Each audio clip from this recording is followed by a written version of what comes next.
This happened in Antioch, California. It was around 2 a.m. I was at a friend's house, safe in warm sheltered suburbia. We were having a lot to drink, chit-chatting and enjoying ourselves. Of course, when you're having fun, time hits the fast forward button and those few minutes turn into an hour. I had too much to drink. My friend has a bit an abrupt bedtime, so I had to dodge out early, still intoxicated. I felt too shameful thinking I'd be asking too much to stay in his house to sleep off the drunkenness. I suppose he was either too rude or too drunk to consider it himself. Whatever. Sometimes a little inconvenience makes you appreciate everything else, right? I needed about an hour or so to sober up and drive back. As fast as time passed during my stay, it decided to drastically slow down as soon as I stepped out of his house. It was a cul-de-sac area, a concrete jungle with the stem of the street light breaking into a fork. Alongside the road, my car was parked. The only street light that worked was in the middle of the cul-de-sac circle, about 80 yards away. Stumbled towards my car, produced my keys, felt the metal lineup, opened my door, and shifted to the back seat. Because this was a dark, strange, and unfamiliar neighborhood, I took the leftover newspapers and a sweater in my back seat to cover myself up. I was a little scared. I wanted to camouflage myself and not be just some guy awkwardly sitting in his car waiting for time to pass in order to drive home. I couldn't fall asleep. The uncomfortable feeling of a cheap backseat bed enshrouded in darkness didn't make the chance of slumber easier.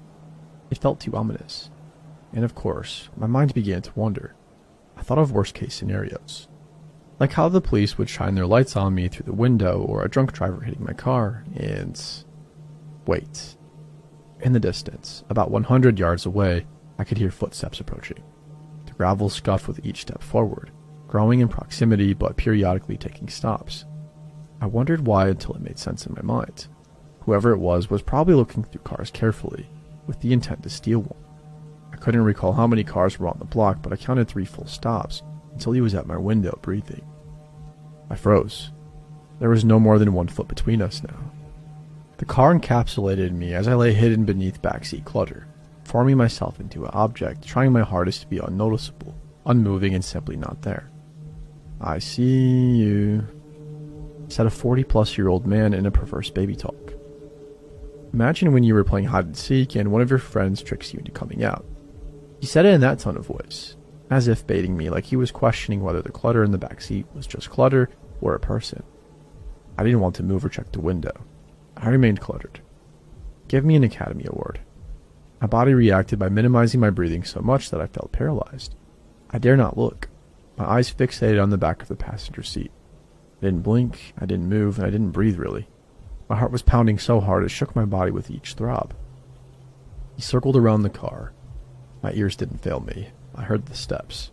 I felt like I was part of the car. I could feel him touching the trunk as he carefully pressed down on it, as if to test the alarm or to test me. I was in the middle of fight or flight. I couldn't do either without elevating danger. I was frozen, hoping that he was bluffing. He circled the car again, and the door handle to my right jiggled. He was pulling it multiple times. "I see you." Same tone, but more agitated and stressed. More convinced that he was trying to make that clutter move, revealing it to be of his expectations that it was me. My muscles tensed like a cow before slaughter. Tap, tap, tap, tap. That had to be metal against glass.